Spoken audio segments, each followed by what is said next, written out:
Olá pessoal, tudo bem? Nós estamos chegando com mais um episódio do nosso podcast Aqui Pode. E dessa feita nós vamos receber um cara sensacional. É Dantas, meu amigo, foi Dantas, é tudo bacana. Tiago Dantas, doutor Tiago Dantas. Tiago, obrigado por me receber na tua casa aqui pra gente bater um papo. É um prazer enorme receber você. É a primeira vez, inclusive, que eu estou participando de um podcast. Agradecer essa oportunidade. Você ainda é da minha família, o que torna mais prazeroso ainda. E além de familiar, nós somos grandes amigos, né? Amigos de dia a dia, de trabalho, entrevista em rádio, de futebol. Então é um prazer enorme receber você aqui na minha casa. O avô de Tiago era irmão do meu avô. Ou seja, meu avô era tio do pai dele e o avô dele era tio do meu pai. Ou seja, tá tudo em casa, tudo Dantas. Tiago, mas a gente não veio aqui falar de família, né? A gente veio aqui falar... Eu queria saber da sua história, antes da gente entrar em alguns detalhes da tua área, que é a advocacia. Você atua na área do direito trabalhista, é isso? Trabalhista e previdenciário é o foco principal. A gente atua também em outras áreas, mas o foco principal é trabalhista e previdenciário. Queria saber de você o seguinte: quando é que despertou em você a vontade de ser advogado, de atuar nessa área da advocacia? A advocacia, eu conto até essa história até hoje. Quem me pergunta sobre minha história é um colega de profissão, que é o doutor Francival, doutor Valdinho, né? E minha mãe um dia caminhando comigo na rua, eu ainda criança, e o doutor Valdinho passou, falou com ela falou com ele também, e ela olhou para mim e disse: meu filho, meu sonho é que um dia você seja um advogado igual a doutor Valdinho, né? E eu me recordo disso até hoje, mas houve um adiamento, né? Eu comecei a faculdade, tranquei o curso, iniciei a trabalhar. Trabalhei em lojas, uma rede de lojas de eletrodomésticos, morei em outras cidades, Coremas, Patos. E foi aí que eu conheci minha esposa, que já estava se formando em Direito. Eu estava com a cabeça para fazer administração, por trabalhar como gerente de loja. E ela, sabendo da história, que eu já tinha começado Direito, ela disse: não, você tem que voltar ao seu curso, você vai fazer Direito, você vai terminar mais rápido. E foi aí que despertou novamente esse sonho. Eu concluí meu curso, graças a Deus, e antes de concluir já passei na prova da OAB e iniciei na advocacia. E essa parte trabalhista, né, previdenciária, lidar com o trabalhador, é justamente por isso, por eu ter vivido essa questão do trabalho, de ser um trabalhador, de ser um empregado, de passar dificuldades, de ter direitos suprimidos e ver onde o trabalhador ele pode ingressar em busca de seus direitos, ter seus direitos reconhecidos. Então foi aí que me despertou aquela vontade de trabalhar nessa área. E também a área previdenciária, pelo fato de eu ser filho, como você sabe, de um agricultor, né? Hoje aqui no nosso interior, basicamente a advocacia previdenciária, o carro-chefe são os agricultores. E é muito prazeroso trabalhar com esse tipo de pessoa, esse tipo de trabalhador. A gente trabalha numa área geral, mas a maioria dos meus clientes é formada por trabalhadores rurais. E são pessoas assim que lógico que a gente trabalha para ter retorno, reconhecimento, mas também tem a parte da caridade, da satisfação, em poder mudar a vida de uma pessoa, né? Porque a advocacia previdenciária e a advocacia trabalhista, ela capaz de mudar a vida de uma pessoa. As pessoas não sabem como resolver, às vezes por falta de conhecimento, né, Tiago? A maioria do homem do campo, como você está dizendo, agricultor, aí não tem conhecimento de lei, de causa, como agir em certos momentos, e o advogado vai lá e dá aquela ajuda, aquela contribuição necessária, né? Isso. Verdade. Como é que é atuar nessa área? É uma área muito gratificante. Por exemplo, a gente tem um cliente, né, que eu até hoje me engrandeço quando eu olho para ele, porque até pouco atrás ele trabalhava para um certo patrão, sem carteira assinada, ganhava muito pouco, trabalhava de domingo a domingo, e hoje ele, com a ação trabalhista, ele conseguiu montar seu próprio negócio. Ele hoje tem seu próprio negócio, ele hoje é patrão. Né? Coisa boa. Então, assim, foi uma mudança de vida e que a gente leva assim como algo que inesquecível, né, para o nosso trabalho. E essa parte de agricultor também, você trabalhou a vida toda, né? A gente sabe da dificuldade do homem do campo, trabalha de sol a sol, às vezes na diária, como a gente costuma chamar de trabalho alugado, para ganhar uma diária baixinha, uma renda muito baixa, às vezes precisa do Bolsa Família. Se sujeitando a muitas Isso, coisas. então um benefício previdenciário para um trabalhador rural é uma mudança de vida. É uma mudança de vida, então a gente tem algo que a gente encara com muita responsabilidade, né, que eu procuro passar sempre para o pessoal que estagia comigo, que trabalha comigo, é da responsabilidade de ser advogado, porque você está lidando com a vida de outras pessoas, principalmente nessa área, lidar com o trabalhador, né, com o segurado do INSS, é você lidar com a vida, com os projetos e com os sonhos dessas pessoas. Vamos começar, vamos falar do trabalho em si, da sua atuação. Vamos lá. Direitos previdenciários. Quando é que a pessoa se sente na necessidade de procurar o advogado para resolver essas questões previdenciárias, Tiago? O INSS, né, que é o Instituto Nacional de Seguro Social aqui do nosso país, que é o órgão previdenciário responsável pela maioria dos benefícios. Lógico que tem aquele pessoal que tem a previdência própria, mas a gente vai falar aqui sobre o regime geral, que é o regime geral da Previdência Social, que é comum a todos os trabalhadores. Veja só, o INSS, muita gente às vezes desconhece, né? Às vezes precisa, tem uma determinada situação, e quando vai procurar o INSS, percebe que está no caminho equivocado. Então, minha sugestão é que sempre, mesmo que você vá dar entrada de maneira administrativa, como a gente costuma chamar, que o pessoal faz, não precisa de advogado. Realmente não é necessário, só que é indispensável. Com o avanço da legislação previdenciária, com as mudanças, com o conhecimento que o advogado previdenciário tem, eu sempre falo para os clientes e para a população em geral, independentemente de eu ser procurado ou não, procure um advogado para ingressar com seu benefício no INSS, porque ele sabe o caminho, ele estudou para isso.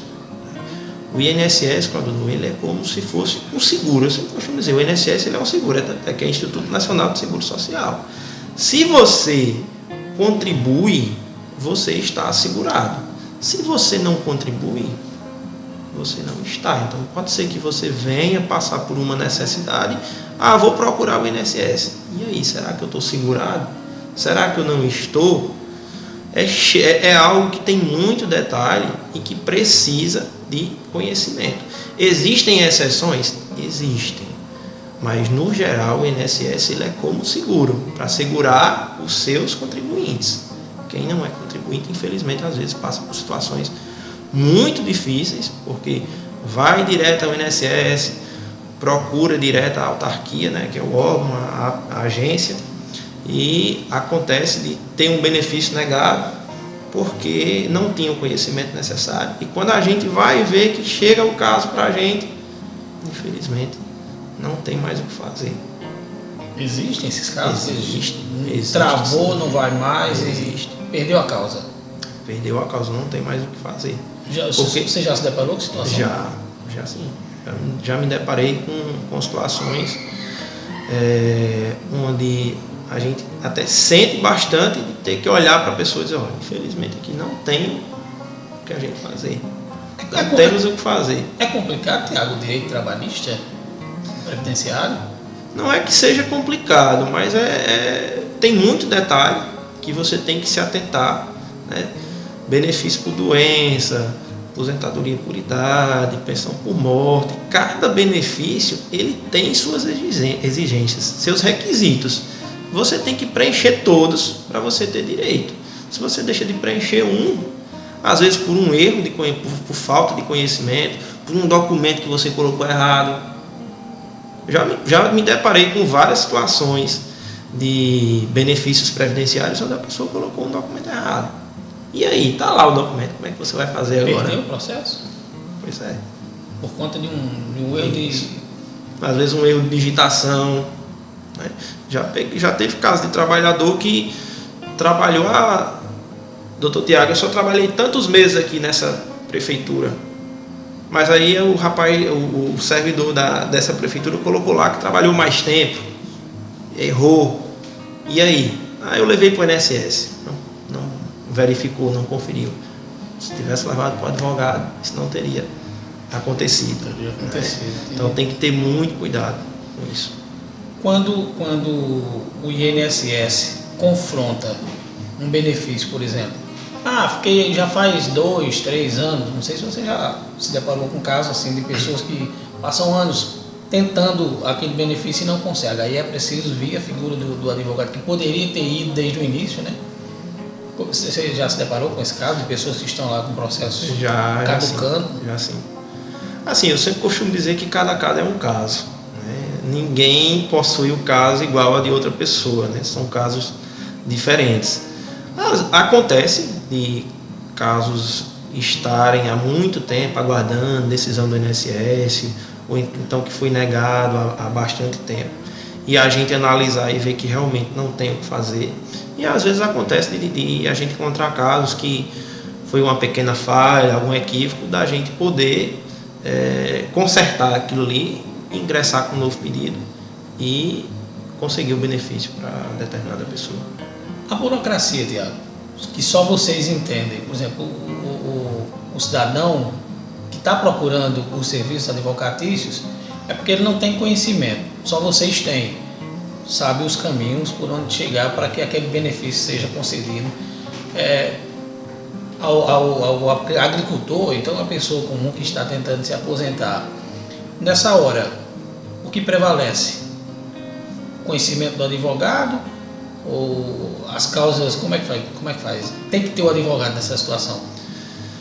É como eu falei para você, existe a possibilidade do segurado se dirigir direto ao INSS, ou então pelo serviço 135. Hoje o INSS não recebe mais para protocolar o benefício lá. Ele indica que você procure baixar o aplicativo Meu INSS, coloque a documentação por lá, marca a perícia. Você pode também ligar pelo 135, né, que é a central de atendimento do INSS. Mas, como eu já frisei, o ideal é que todo benefício, independente de auxílio-doença, pensão por morte, aposentadoria, benefício assistencial, que a gente vai falar daqui a pouco, é que você procure um advogado. Tem também as centrais sindicais, que ajudam bastante, que também são treinadas, né, nesse caso, para os agricultores. Tem os sindicatos que têm parceria com o INSS para protocolar benefícios, mas eu sempre sugiro, pessoal, vai requerer seu benefício, não vá pensando apenas no barato. Não vou procurar advogado, não preciso de advogado, porque às vezes esse barato sai caro lá na frente. Ou não sai nada, né? Ou não sai nada. Tiago, vamos lá, vamos falar o seu conhecimento. Direitos previdenciários, trabalhistas. Como é que é isso? Explique aí pra gente. Tem gente que ainda não tem noção do assunto. Eu, por exemplo, não domino esse assunto. Trabalhista é a relação entre empregado e empregador. Basicamente isso, né? Nós temos aqui na nossa cidade bastante trabalho clandestino, né? Que é o pessoal que trabalha sem carteira assinada. O informal, que a gente chama, né? O informal, né? O trabalho clandestino. Às vezes nem sempre o informal é clandestino, porque tem um ambulante, é um trabalho informal, né? Autônomo, né? Isso. Mas basicamente isso, né? Essa relação de patrão e trabalhador. E dizer para essas pessoas, né? Os trabalhadores especificamente, que a justiça do trabalho, ela é amiga desse trabalhador, ela é amiga deles, né? Foi algo conquistado com muita luta, os direitos trabalhistas. E eu ainda me deparo hoje com muitas situações da pessoa ter medo, ter sofrido, ter sido explorada, ter passado por muita situação difícil durante o trabalho. Já pegou caso de ameaça? E já sim. E vai ao nosso escritório, a gente tem uma conversa. Ah, doutor Tiago, mas eu não vou colocar na justiça não. Por quê? Eu disse, não, porque eu tenho medo de justiça, porque eu tenho medo de não arrumar um emprego depois. Eu me deparo muito com essa desculpa, porque eu tenho medo de arrumar um emprego depois. Mas, graças a Deus, assim, todas as pessoas que já até hoje colocaram ações trabalhistas conosco, pelo menos em nosso escritório, frutifica, né? Ou consegue um trabalho melhor, ou então monta seu próprio negócio. Recebe os direitos. Porque isso, eu também costumo dizer que quem trabalha certo não tem medo de nada. Então, se você... Ah, doutor, eu estou com medo, não vou mais arrumar emprego. Você pode até não arrumar, mas só se for com alguém que vai fazer a mesma coisa que o anterior fazia, ou pior. Mas para quem trabalha certo, uma pessoa que colocou o patrão anterior na justiça, não tem problema nenhum. Eu trabalho certo, o que é que eu vou temer que um trabalhador vai me ingressar com ação judicial contra mim? E às vezes a gente sente por essa pessoa, né? Fui explorado muitos anos, e algo que eu sempre friso, esse teu tempo aqui que você está deixando para lá, que você está tendo uma certa pena de quem não teve pena de você, vai lhe fazer falta lá na frente. Como é que você vai provar isso para quando você for se aposentar? Você trabalhou todos esses anos, trabalhou esse período, como é que você vai provar para o INSS que você trabalhou? E a ação judicial é algo, a ação trabalhista especificamente é algo tranquilo, a maioria tem acordo, né? Fica lá o selo tempozinho registrado na carteira, dependendo da quantidade do tempo de trabalho, você vai receber seu seguro-desemprego, né? Que varia de 3 a 5 parcelas, vai receber um dinheirinho que vai lhe ajudar no seu futuro, em recomeçar a sua vida, até você conseguir um novo emprego, ou então abrir o seu próprio negócio. Já a área previdenciária é essa relação, é pensar no seu futuro, né? É pensar em uma doença, é pensar em se aposentar um dia e poder curtir os seus últimos anos não, muitos anos, se Deus quiser, com sua família, você ter uma segurança para quando você estiver cansado, não poder mais trabalhar, você ter o seu benefício, seu dinheirinho todo mês para seguir sua vida tranquilamente. Quando é que a pessoa tem direito a se aposentar? Quais são os requisitos para uma aposentadoria normal hoje? Bom, a aposentadoria, a mais comum é a aposentadoria por idade, né?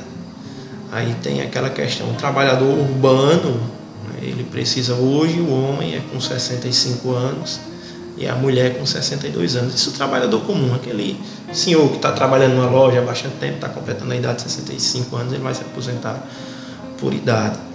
E a mulher com 62.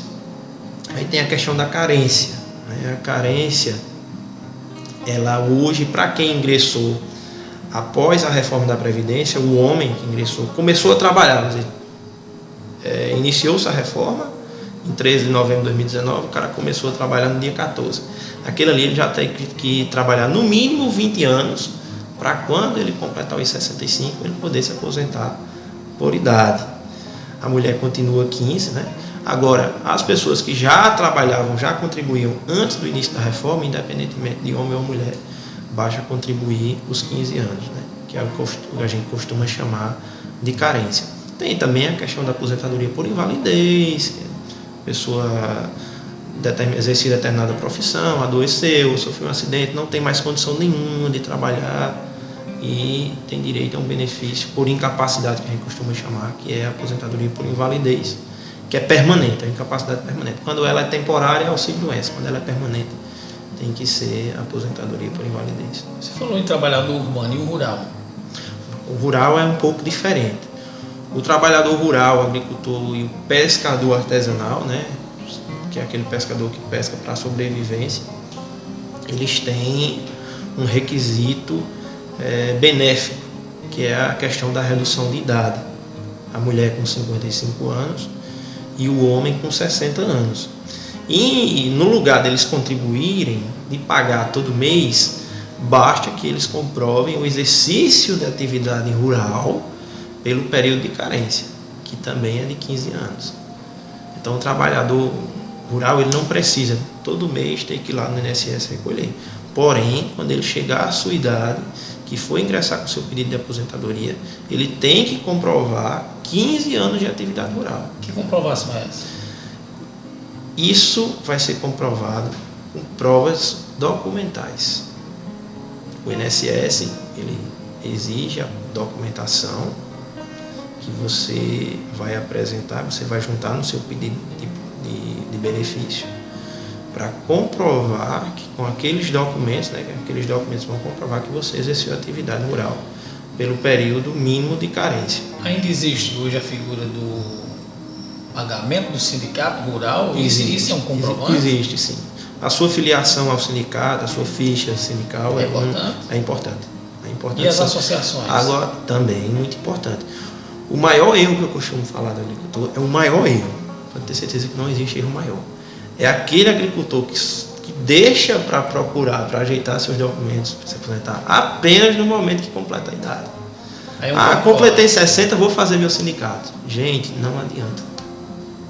Não adianta mais você fazer. Não, pode até que o sindicato faça lá a sua filiação, né, ser trabalhador rural. Só que não vai mais servir, o INSS não vai considerar aquilo ali como prova. Porque o que é que pensa? O que é que o servidor pensa? Ou até um juiz, em uma eventual ação judicial, vai pensar. A gente tem que pensar no que quem vai analisar, né, quem vai analisar o benefício, o que é que ele vai pensar? Esse rapaz aqui, ele fez o seu sindicato, ele fez esse sindicato aqui só para se aposentar. Não era ele agricultor. Fez só para se aposentar, isso, não era agricultor. Porque o agricultor comum, geralmente, ele procura fazer o sindicato alguns anos antes de se aposentar. Outras provas que a gente costuma utilizar, certidão de casamento, você vai lá, coloca a sua profissão de agricultor. A mulher antigamente colocava doméstica, mas se o esposo tiver como agricultor também serve para a mulher, porque entende-se que ela também trabalhava na agricultura. Quando vai registrar um filho em cartório, profissão, qual a profissão do senhor? Geralmente é o pai que registra, agricultor. Profissão de sua esposa, agricultora. Tudo isso é importante. Trabalho em frente de emergência. Muita gente tem aquele cartãozinho, então uma fichinha. Tem gente que não tem, mas vai procurar, tá lá na prefeitura. Aquilo ali já é outra prova bastante importante, frente de emergência. Isso para agricultor, né? Isso, para agricultor. Crédito rural no Banco do Nordeste. Empréstimo que o pessoal faz para comprar gado, comprar também galinha. serve documentação? Serve sim. Aquilo ali é uma prova bastante robusta para o trabalhador rural. Aí, programas da Emater. Tem um documento que a Emater faz que se chama DAP, né? É conhecido como DAP, que é a Declaração de Aptidão ao PRONAF. Esse documento é uma prova muito bem vista, tanto pelo INSS como pela própria Justiça. Um documento que o agricultor vai lá, cumpre aqueles requisitos pela Emater, tem que levar alguns documentos. É feita essa declaração, ela tem uma certa validade, ele pode renovar ao fim da validade. E ela habilita para você ter crédito rural lá no Banco do Nordeste. Então ele é um documento bem robusto para comprovar a atividade rural. Serve para PRONAF, Seguro Safra, isso, serve sim. Seguro Safra, outra prova muito importante. Comprovação maior que agricultor, né? Isso. As participações em reuniões de associação, você assina lá. Quando você participa de uma eleição, a ata da eleição ela é registrada em cartório, né? Então aquilo ali é importante, porque tem como comprovar que você participou naquela data específica. Esse trabalhador aqui, nessa data aqui, ele estava participando da reunião da Associação dos Trabalhadores Rurais. É muito importante, isso demonstra interesse. Comprova que você estava lá e é agricultor realmente. Isso mesmo. Tiago, essa área é muito extensa, né?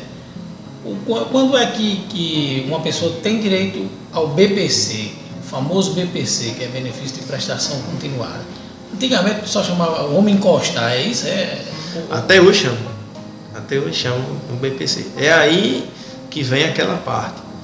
Não contribuo, não sou agricultor, não sou pescador artesanal, não trabalho em carteira assinada e tenho um problema grave de doença que impede de eu trabalhar, de eu ter uma condição igual a uma pessoa comum para poder ter uma atividade, ter um trabalho digno. É aí que entra o BPC. O BPC ele tem duas modalidades, que é para a pessoa com deficiência e para o idoso a partir de 65 anos, seja homem ou seja mulher. Esse critério de deficiência ele é relativo, né? Ele também não tem a questão de idade mínima. Crianças podem ter direito ao BPC, adultos também. Precisa-se comprovar a deficiência, né? E por deficiência também você entenda uma incapacidade longa, porque, por exemplo, uma pessoa que teve um acidente grave, ficou com sequelas na cabeça, pode ser que aquilo ali não seja uma deficiência em si, mas é uma doença que incapacita ele de poder trabalhar por no mínimo 2 anos ou mais. A partir do momento que a pessoa não pode exercer sua atividade habitual, não tem condições de trabalhar por no mínimo 2 anos, ele pode requerer o BPC. Só que outro requisito para esse benefício é a questão da renda. Essa pessoa tem que estar cadastrada no cadastro único do governo federal, aquele que a gente faz lá no CRAS. Se não tiver? Se não tiver, não tem como fazer o pedido. Se for uma pessoa com estabilidade financeira na família, não tem? Não tem direito. A renda per capita, que a gente costuma chamar por pessoa, é de 1/4 do salário mínimo. Essa é a renda que é aferida pelo INSS na hora de analisar o requerimento. Isso pode ser relativizado, essa questão dessa renda, judicialmente. Ou então, uma pessoa que a família excede a renda, mas ela tem como comprovar despesas com medicamentos, despesas com insumos, com fraldas, isso devidamente comprovado, com nota fiscal, mostrando que a prefeitura não fornece esse determinado medicamento, esse determinado insumo, pode ser que essa renda, esse critério ele seja relativizado na esfera administrativa, mas é bem difícil conseguir isso. Geralmente a gente consegue relativizar esse critério na via judicial. Eu vi uma postagem outro dia em uma rede social. Quais são as doenças que aposentam? Bom, não existem doenças que aposentam. Né? O que aposenta mesmo é a incapacidade de quem está com ela. Isso. Se aquela doença lhe incapacita permanentemente para o seu trabalho, né? Você pode sim requerer o seu benefício de aposentadoria. Isso vai ser analisado, né, por uma perícia médica. Geralmente essa incapacidade ela tem que ser total e permanente. O que é incapacidade total? É para toda atividade, e permanente é que é definitiva. Existe também a possibilidade da aposentadoria por incapacidade parcial, né, que você, por exemplo, uma pessoa que trabalha em um serviço que exige esforço físico, ela não pode mais exercer aquele serviço, mas é um cara jovem que pode ter um certo estudo, concluir um ensino médio. Esse rapaz, será que ele não pode trabalhar em outra profissão? Aí é onde entra aquela questão de reabilitação profissional do INSS. Mas quando é impossível essa reabilitação, tem casos, principalmente casos de agricultores. Agricultor com 55 anos desenvolveu um problema no coração, não pode mais trabalhar em atividades que exijam grande esforço físico. Como é que esse cara vai passar por reabilitação? Ele não tem estudo, ele é às vezes até semi-analfabeto, às vezes analfabeto. Apesar da incapacidade de ser parcial, né, ele poder exercer outra atividade de guarda, de porteiro, independente daquilo que seja, ele não tem mais como, as condições socioeconômicas, ele não tem mais como, ele não vai voltar a estudar com 55 anos de idade, até pode, mas aí vai demorar. Isso. Vai demorar, então ele vai ter direito sim à sua aposentadoria por invalidez. E o BPC também que a gente estava falando, tem a questão do BPC ao idoso, né? Que é a partir de 65 anos. Também tem a questão da renda, né? De 1/4 do salário mínimo, que pode ser relativizado, como eu disse, para homem ou para mulher, que é para aquela pessoa que nunca pagou o INSS ou já pagou, só que está muito tempo sem pagar, não tem mais qualidade segurado. Se voltar a pagar agora, vai demorar muito a cumprir a carência, aqueles 15 anos que eu te falei. Então essa pessoa pode ir pela via do BPC. E uma novidade importante, né, que recentemente surgiu nessa seara do BPC, é a questão de que a renda do BPC ela não é considerada, né, ela não é mais considerada para critério da aferição, né, do grupo familiar. Ou seja, numa casa pode ter 5 pessoas. Se todas elas tiverem direito ao BPC, todas vão poder ingressar com o seu pedido. Antes não podia. Antes não podia. Antes a renda ela era aferida, né? E esse BPC ele entrava na conta. Agora ele não entra mais. Da mesma forma, tanto o BPC ao idoso como o BPC ao deficiente. Da mesma forma, o benefício previdenciário, né, de até um salário mínimo concedido a idoso a partir de 65 anos.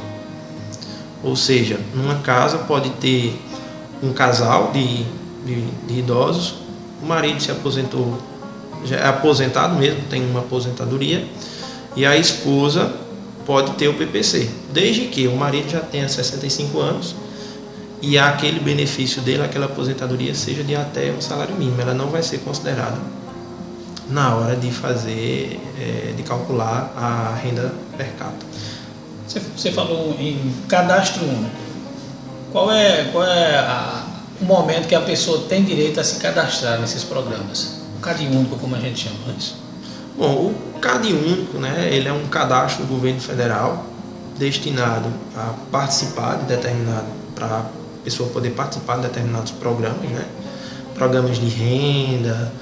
E o BPC, a própria lei do BPC, ela exige que o requerente tenha esse cadastro. Então, quando chega algum cliente, alguma pessoa nos procura, a gente já indica, você tem que ir procurar a ação social, fazer o seu cadastro único, né? Que é aquele mesmo cadastro que é feito para receber o Auxílio Brasil, antigo Bolsa Família. Então, ele é um cadastro do governo. Qualquer pessoa pode fazer. Pode ir lá fazer o seu CAD único. Se vai ser aprovado ou não, se vai ter direito aos benefícios governamentais ou não, aí tudo isso vai ser apurado posteriormente. A gente escuta perguntas quase que frequentes, por exemplo, hoje mesmo eu escutei uma pergunta. Eu sou tutor de uma criança que recebe o BPC. Eu tenho direito ao Auxílio Brasil? 4 pessoas numa casa. Aí vai ser feita a aferição de renda da mesma forma. Mas o fato de uma pessoa da família receber o BPC não quer dizer que vai... Muita gente tem medo. Vou receber o BPC. Tem uma pessoa na minha casa que recebe o BPC, vou ter o meu Bolsa Família, o meu Auxílio Brasil cortado. Aí vai depender da quantidade de pessoas que tem na casa, onde vai ser aferida essa renda, para ver se a pessoa vai continuar ou não recebendo o Auxílio Brasil. Tem pessoas que me procuram, doutor, meu filho começou a receber o BPC, eu tenho que procurar para dar baixa no meu Auxílio Brasil. Eu disse, não se preocupe, que o próprio governo vai fazer aquela transação de dados, vai verificar. O famoso pente fino. Isso. Né? E posteriormente, se for comprovado que você não precisa mais do seu Auxílio Brasil, ele vai ser cortado, vai ser cessado automaticamente pelo órgão competente. Algumas regras mudaram do INSS, atualizadas. Sim. Quais foram as mudanças mais que merecem destaque? Isso, as mudanças mais significativas praticamente abolida a aposentadoria por tempo de contribuição, né? Ainda está em vigor vai continuar as regras de transição, que é para aquelas pessoas que estavam próximas de se aposentar, chegou a reforma. Estica mais um pouquinho. Isso, estica mais um pouco para poder... Se sobreviver, aposenta, senão... Isso, comprovar, concluir, né? Concluir o tempo mínimo para poder se aposentar por tempo de contribuição. Daqui a alguns anos, a gente vai ter apenas a aposentadoria por idade e a aposentadoria por invalidez. A especial, uma categoria mais específica, vamos deixar para a gente falar depois ou outro dia, é menos comum. Por quê? Porque por tempo de contribuição a regra de transição, mas vai acabar aquelas pessoas que... É porque com a mudança também da lei trabalhista, né, e algumas coisas mudaram. Por exemplo, você pode encerrar a carteira assinada de alguém, vai contratar e aquela coisa toda e mexe com tudo, né? Ou eu estou errado? Não, assim, a gente constantemente, tanto o direito previdenciário como o direito trabalhista, é aquela história, o advogado tem que estudar todo dia, porque praticamente todo dia muda. Né? Todo dia muda. Essa reforma da Previdência, até outro dia os benefícios eram de uma forma, hoje constantemente temos modificações, tanto da reforma como de novas leis que surgem. Né? Então, a aposentadoria por tempo de contribuição, até pouco tempo atrás, ela não tinha idade mínima. Eu tenho amigos jovens, assim, relativamente jovens, com 50 e poucos anos de idade, em que eu olho para ele e digo, nossa, cara, você tem muita sorte. Aposentado. Isso, aposentou, não tinha idade mínima. Né? E agora a gente vai ter aquela idade mínima.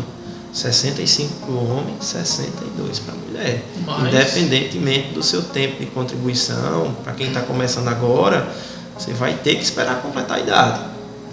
Aí tem aquela questão, você vai ter que trabalhar, por exemplo, o homem, para ele se aposentar integral, ele vai ter que contribuir 40 anos. E isso gerou um certo prejuízo para o trabalhador, mas... quem está lá em cima, né, são os nossos deputados, nossos senadores, o Congresso, nosso presidente aprovou, né, segundo eles afirmam, os especialistas afirmam, alguns, que havia um certo perigo da Previdência não conseguir pagar benefícios no futuro e que essa reforma foi necessária. Enfim, quem vai pagar a conta é o trabalhador. Né? Esse povo entre aspas, viu? Dificultam o trabalho de vocês, às vezes, para intermediar um beneficiário que está prestes a se aposentar? Quando eu digo esse povo, fala Previdência, tem dificultado ou as portas são... Não.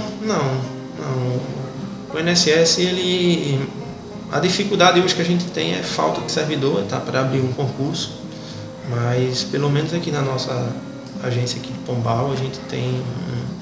são pessoas bem dispostas e acessíveis. Nós temos um chefe que facilita bastante, que o chefe da nossa agência é aqui de Pombal, que é a Albina, uma pessoa muito solícita, tanto com os advogados, como com os segurados, como com aquelas pessoas que procuram lá a agência para falar com ele ou com os demais servidores.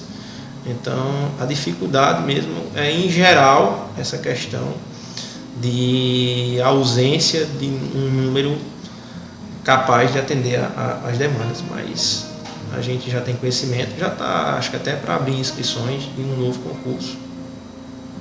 O governo já percebeu que precisa contratar servidores para o INSS para poder ver se diminui essa demora, essa morosidade. Por exemplo, hoje, se a gente for marcar uma perícia, a gente está em julho.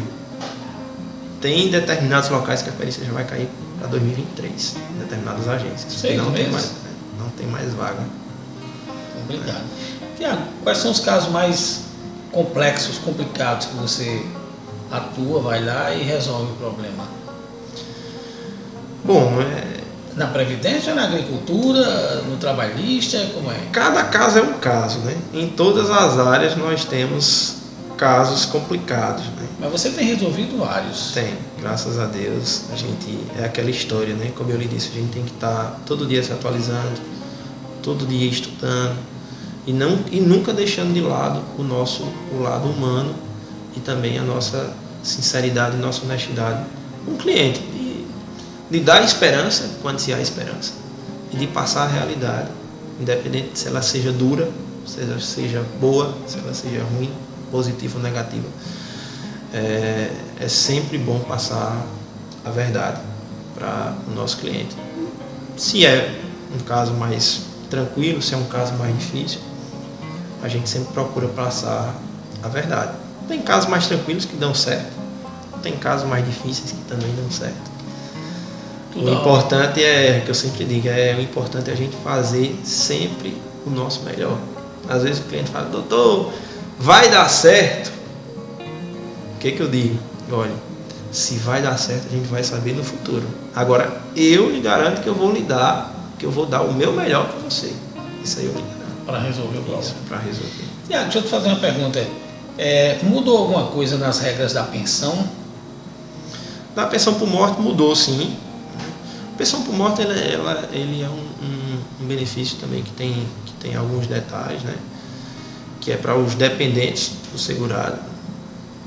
E hoje o benefício de pensão por morte ele é calculado 50% da renda que é feito o cálculo daquela renda do falecido, né?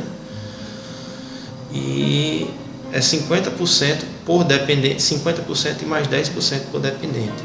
Então, em uma casa, em uma família, onde o marido faleceu, ficou a esposa e 2 filhos, então nós temos 50% e temos 3 dependentes. Então, essa família teria direito a 80% do salário de benefício daquele segurado que faleceu. Só lembrando que não pode ser pago benefício pela Previdência Social. Existem exceções, mas a pensão por morte ela nunca pode ser abaixo do salário mínimo, né? O único benefício que é pago, geralmente pelo INSS, abaixo do auxílio acidente, 50% do salário de benefício.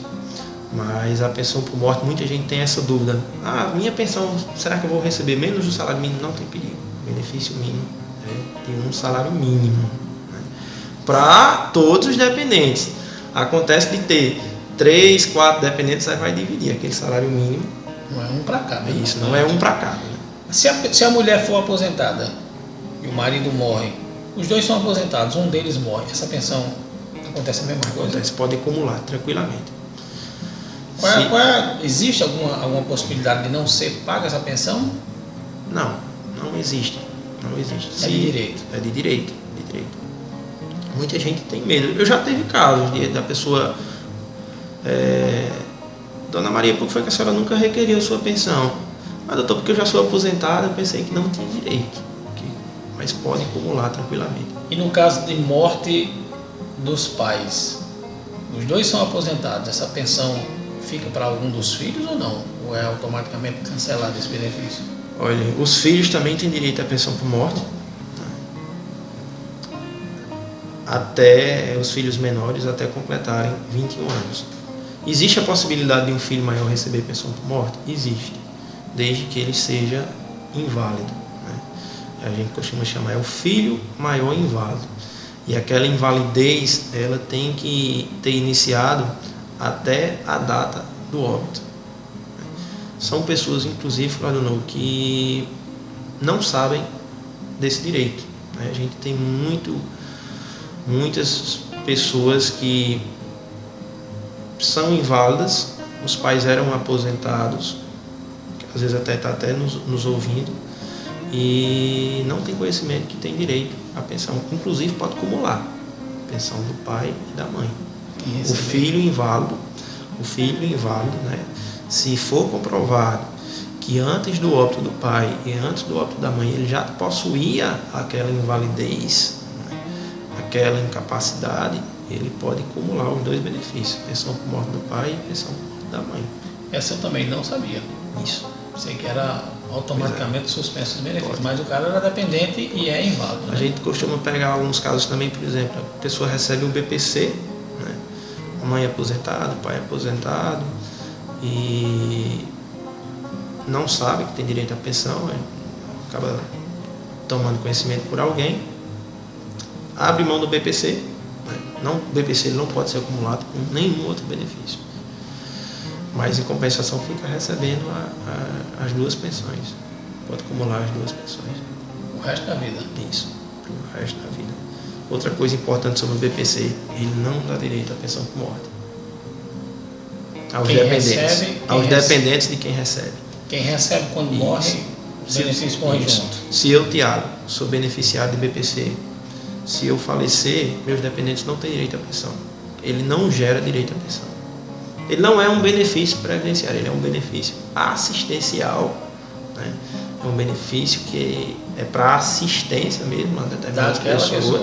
Isso, porque ele é para as pessoas que não contribuíram, que não tem qualidade segurada. Então ele é um benefício de assistência mesmo do Estado, né, do governo, e por isso ele não dá direito aos dependentes, caso o beneficiário venha a falecer, que os dependentes tenham direito à pensão por morte.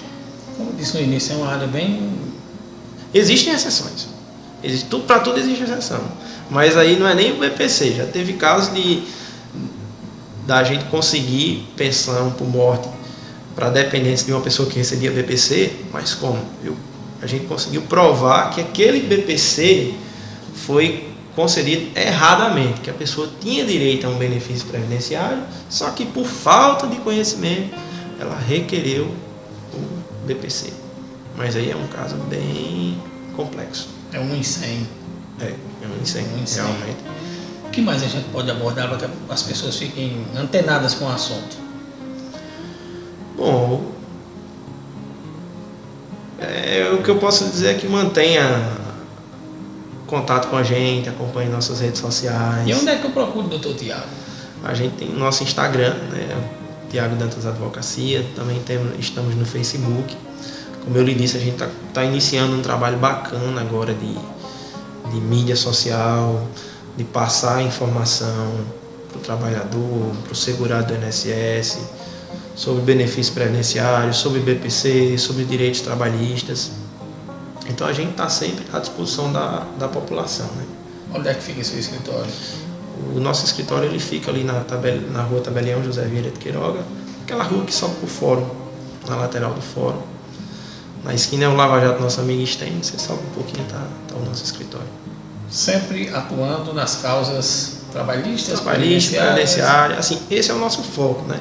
Mas a gente também atua em direito do consumidor, direito de família, são áreas comuns aqui que a população precisa e a gente não deixa de atender. Obrigado, viu?